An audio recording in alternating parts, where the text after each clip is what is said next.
Hello မင်္ဂလာပါကျွန်တော်ဒီနေ့ပြောပြသွားမယ့်အကြောင်းအရာတော့ဘာလဲဆိုရင်ကျွန်တော်ဖုန်းထဲမှာရှိနေတဲ့ gallery ဗျဟုတ်ပါတယ် gallery ကိုကျွန်တော် lock candy လေးပဲဖြစ်ပါတယ်ကျွန်တော်ဖုန်းထဲမှာ gallery ရှိရဗျကျွန်တော်ပုံတွေချစ်တူနဲ့တွဲရိုက်ထားတဲ့ပုံတွေကိုသူများမမြင်အောင်ကျွန်တော် lock ခက်ပြီးမှထားချင်တယ်ဆိုရင်တော့ဒီဗီဒီယိုအဆုံးထိကြည့်ပေးပါလို့ကျွန်တော်ပြောချင်ပါတယ်ခင်ဗျာကျွန်တော်ဘာမှမလိုပါဘူးဗျကျွန်တော်ဒီgallery ကို lock cap ဖို့ဆိုရင်ကျွန်တော်ဘာ app မှမလိုဘဲနဲ့ကျွန်တော်ဖုန်းထဲမှာရှိနေတဲ့ original setting ကနေကျွန်တော်လုပ်ပြသွားမှာပဲဖြစ်ပါတယ်ကဲဒါဆိုရင်တော့အချိန်လေးမဆုံးမီဗီဒီယိုလေးကိုကျွန်တော်စလာရအောင်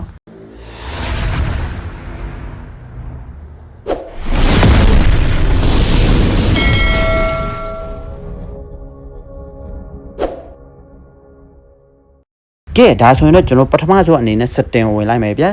setting ထဲကိုဝင်ပြီးပြီဆိုရင်ကျွန်တော်အောက်သားလေးကိုနည်းနည်းဆွဲလာမယ်ဗျာဆွဲလိုက်ပြီဆိုရင်ကျွန်တော် app ဆိုတဲ့ option လေးကိုမြင်ရမှာပဲဖြစ်ပါတယ်app ဆိုတဲ့ဟာကိုကျွန်တော်တစ်ချက်နှိပ်လိုက်မယ်ဗျာနှိပ်ပြီဆိုရင်ကျွန်တော်ဒီလိုလေး၄၅ခုပေါ်လာပါလိမ့်မယ်ဘာမှမလိုပါဘူးကျွန်တော် app lock ဆိုတာကိုကျွန်တော်နှိပ်မှာပဲဖြစ်ပါတယ် app lock ဟုတ်ပါတယ် app lock ဆိုတာကိုနှိပ်ပြီးပြီဆိုရင်ဒီလိုလေးပေါ်လာပါလိမ့်မယ်ဒီကောင်ပေါ်လာရင်ကျွန်တော် turn on ဆိုတာကိုကျွန်တော်နှိပ်လိုက်မယ်ဗျာနှိပ်ပြီးပြီဆိုရင်ကျွန်တော်ဒီမှာ pin lock ခဲမှာပဲဖြစ်ပါတယ်တကယ်ချင်းတို့ကြိုက်တဲ့ pin ကိုကျွန်တော်ရေးဆွဲပါတကယ်ချေလို့ကြိုက်တဲ့ pin ကိုရေးဆွဲပါဒီနားမှာဆိုရင်တော့ကျွန်တော်ကတော့ဒီလိုပဲရေးဆွဲလိုက်တော့ပါမယ်ကဲနောက်တစ်ခေါက်ဆွဲရမှာပဲဖြစ်ပါတယ်တကယ်ချေလို့ကြိုက်တဲ့ဟာကိုဒီမှာ lock ခဲပြီးမှထားလို့ရပါတယ်လုပ်ပြီးပြီဆိုရင်ကျွန်တော် next လေးကိုနှိပ်လိုက်မယ်ဗျဒီနေရာမှာမီဖုန်းဆိုရင်တော့မင်းအကောင့်လေးနဲ့ချိတ်ပြီးမှထားလို့လည်းရပါတယ်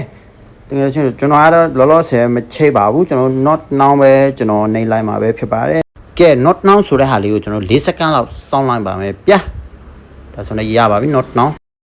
စောင့်ပြီဆိုရင်ကျွန်တော်ဒီလိုလေးပေါ်လာပါလိမ့်မယ်ကျွန်တော်ဒီမှာတကယ်ချင်းတို့ကြိုက်တဲ့ app ကို lock ခဲ့ပြီးမှထားလို့ရပါတယ်ဒီမှာ gallery တို့ messenger တို့ facebook တို့ instagram တို့ whatsapp တို့အကုန် lock ခဲ့ပြီးမှ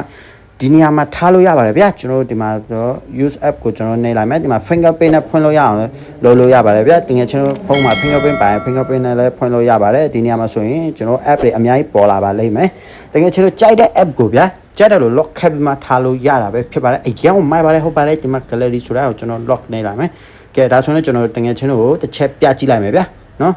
gallery ကိုကျွန်တော်တစ်ချက်နှိပ်လိုက်မယ် gallery ဆိုတဲ့ဟာကိုတကယ်ချင်းအားလုံးမြင်တဲ့အတိုင်းပဲဗျာgallery ကတော့ lock ခတ်သွားပြီပဲဖြစ်ပါတယ်တကယ်ချင်းတို့လည်းကျွန်တော်ပြောတဲ့အတိုင်း like လုပ်ကြည့်ပါဗျာကျွန်တော်ပြောတဲ့အတိုင်းကိုတစ်စင်ချင်း like လုပ်ကြည့်ပါကျွန်တော်တကယ်ချင်းတို့